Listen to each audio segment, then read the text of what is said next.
Sejarah perkembangan teknologi informasi dan komunikasi.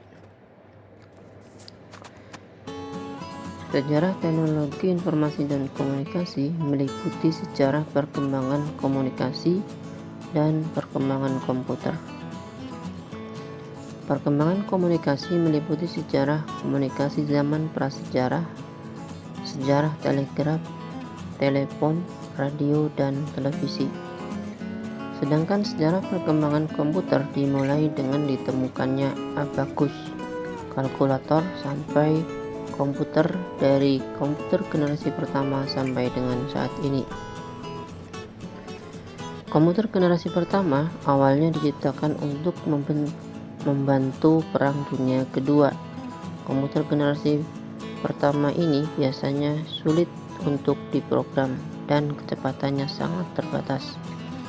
Hal ini dikarenakan komputer tersebut hanya dibuat untuk menyelesaikan suatu tugas tertentu saja. Electronic Numerical Integrator and Computer atau disingkat ENIAC adalah salah satu contoh komputer generasi pertama.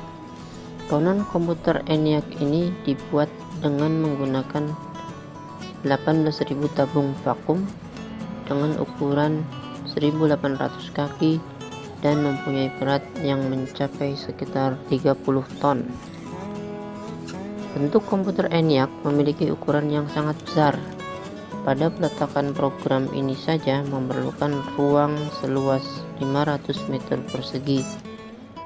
ENIAC ini juga menggunakan 75.000 relay dan saklar, 18.000 tabung, 70.000 resistor, dan 10.000 kapasitor. ENIAC membutuhkan daya listrik yang sangat besar, yaitu sekitar 140 kW.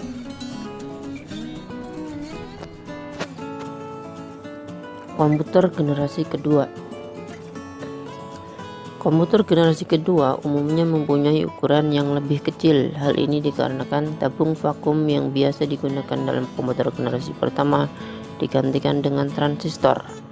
Transistor adalah komponen semikonduktor yang memiliki berbagai macam fungsi seperti sebagai penguat, pengendali, penyearah, osilator, modulator, dan lain sebagainya yang memiliki fungsi yang sama dengan tabung vakum sebagai penguat sinyal. Komputer generasi ketiga. Pada komputer generasi ketiga ini, transistor yang biasa digunakan pada komputer generasi kedua diganti dengan sebuah chip yang disebut Integrated Circuit atau IC. Chip ini mampu memasukkan program banyak. Selain itu, memungkinkan komputer menjalankan berbagai program berbeda secara serentak atau disebut multitasking.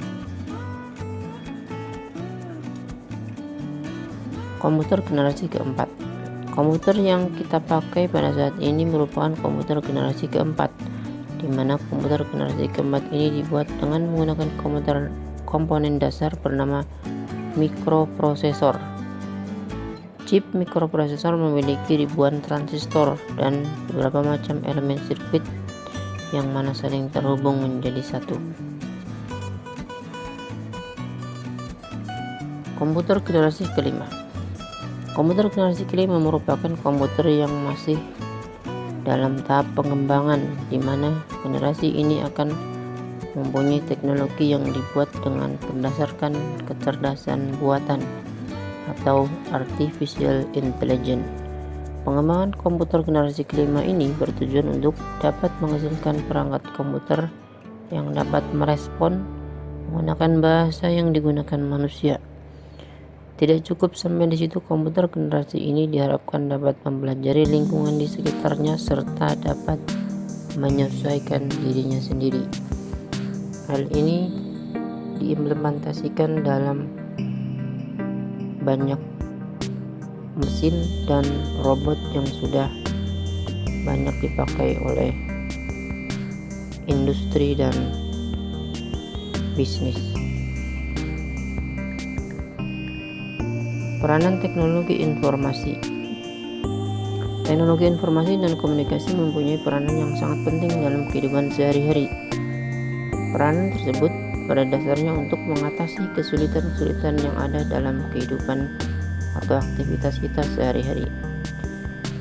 Berbagai keuntungan yang dapat kita peroleh dari teknologi informasi dan komunikasi diantaranya yaitu: yang pertama, berkomunikasi menjadi lebih mudah dan cepat. Yang kedua, memudahkan akses informasi. Yang ketiga, mempersingkat waktu dan memangkas biaya. Yang keempat, proses perdagangan dapat dilakukan secara elektronik.